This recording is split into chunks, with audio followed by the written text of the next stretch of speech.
So my number one tip for shaving your balls is...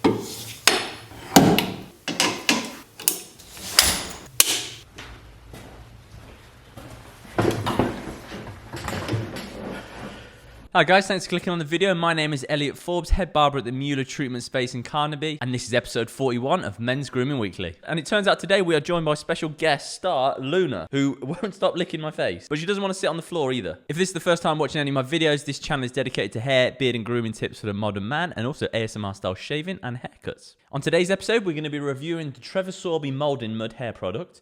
Our hair icon is going to be Serge from Kasabian, and we're going to be answering how to shave your balls. That's going to be in the final segment of the show, so stick around for that. Okay, so product of the week, and it's the Moulding Mud from Trevor Sorbie. It's supposed to have a medium hold, it's got a low shine apparently, and as soon as you warm it up, it very much turns into really quite, not watery, but very soft and but very quickly into a creamy state. Working it through the hands, it is very easy at the start, it feels very wet and it's easy to get in there, but then very quickly turns into almost a drier state. Once it's in, you can almost feel as though on the hands, it's almost like a chalky residue. So you feel like it is going to have a very matte, very dry feel to it. When you first put it in, it does have quite a bit of texture and you can see how it sort of sits a bit piecey. I only put this in about 10-15 minutes ago. It feels from the very start as though it has really quite a light hold to it. Like right now it is sat into place and it has got a bit of texture and a bit of volume to it. But you almost feel as though you could just pull it away and it'd be very easy just for it to change state. I personally haven't done anything too strenuous when using this product, but it does feel as though it gets less and less during the day. It feels like the hold gets less. It looks like there's less product in the hair as well. And when you get towards the end of the day, it is a very matte effect. I would say it still keeps the hold, it still keeps the volume in the hair, but by the end of the day, it does look very dry, which for me is not really something I tend to like. I like it when I want the product to look the same as when I put it in at the start of the day, at the end of the day. I think that's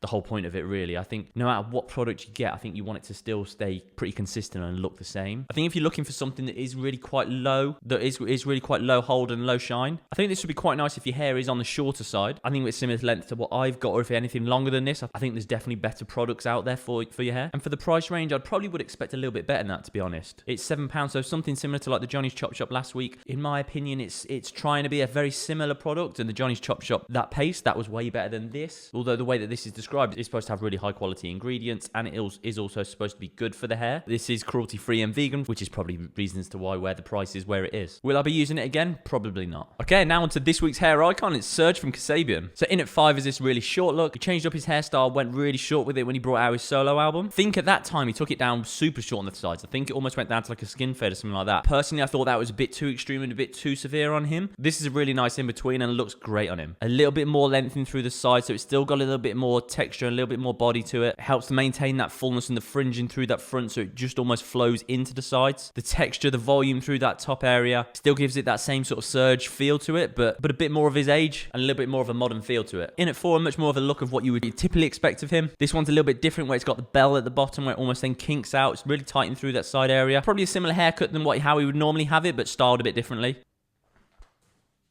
Really full through the front, lots of texture, lots of volume through that top, really messed up and just great on him. And in at 3, this is kind of like an in-between look of the long and then the short. I feel like the way that this is styled and the way that it's cut, it's got much more of an expensive feel to it. It feels a lot more refined. I love how it's a little bit more broken up in through that front area. It pushes to either side. Again, still lots of body, lots of volume, lots of texture to it. This was for a Stone Island shoot, and I feel like the hair goes with the clothing a lot more than what is like traditional hair would. And yeah, I think it looks great on him. In at 2, a real festival, summery feel to it. The length of it when it's down to almost the shoulders, that's what I really picture when I think of Serge. That headband just giving it an extra dimension to it. Still with the fringe coming out underneath it, allowing it to feel a little bit more controlled, but a bit more of an easier, relaxed look. Again, looks great on him. And then in at 1, just absolute iconic look. I've seen a lot of people and a lot of friends try and pull off a very similar look to this, but no one pulls it off quite as well as he does. Got all that length coming down to the shoulders, a nice bit of kink out of that bottom. Doesn't really look too bulky in through here. Whoever's cut it has released a lot of the weight in through the side, so it still sits with quite a flat silhouette. But then through that top, it's got enough weight and enough body for it to be able to come out and sit with that volume. And just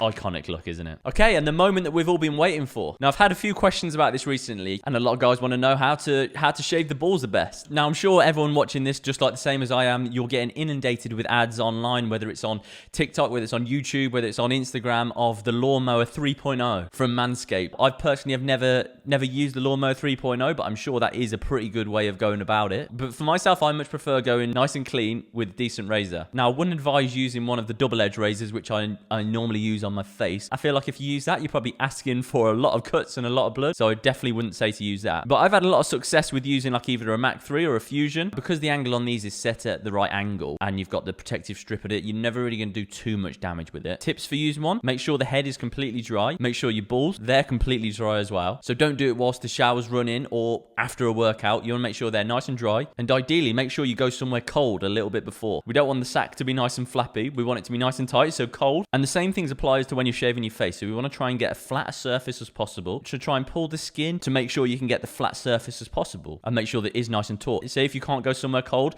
then make sure you are pulling. Obviously not overly tight, but make sure you're pulling. I always tend to pull up and then work down away from it. But obviously you need to assess the growth pattern, see which way the hairs are growing. On the face, I'll never go up against it, but I think when you're going down there, you can afford to go and do that. If you are going to do it when it's wet, you're going to have to go over it quite a few times because the longer hairs, the will just glide over it and it won't get them off nice and easy. Take your time with it. Be delicate, be gentle. Use a little bit of talc after. Put a bit of body lotion on, put a little bit of moisturizer on, and then just let them breathe for a little bit. And obviously, same thing applies when you're shaving your face. You don't want to make any movements where it's going across. You only want to go down or back up across. You don't, or like coming across this way. You never want to move and then slide it because then that is probably likely to cause a bit of blood. I think that's probably all I can say on this channel without getting anything removed. But if you want any other tips, please feel free to drop me a comment or drop me a DM down on Instagram and I'll try and help you out as much as possible. Thanks for watching today, guys. If you've enjoyed this video at all, don't forget to press subscribe. There's 89% of you who watch these videos are not subscribed to this channel. So click that subscribe button and give it a little like as well. Thanks a lot for watching today, guys. Have a brilliant rest of your day. Much love, Elliot. And Luna, who's making an absolute racket there as well. Luna, what are you saying?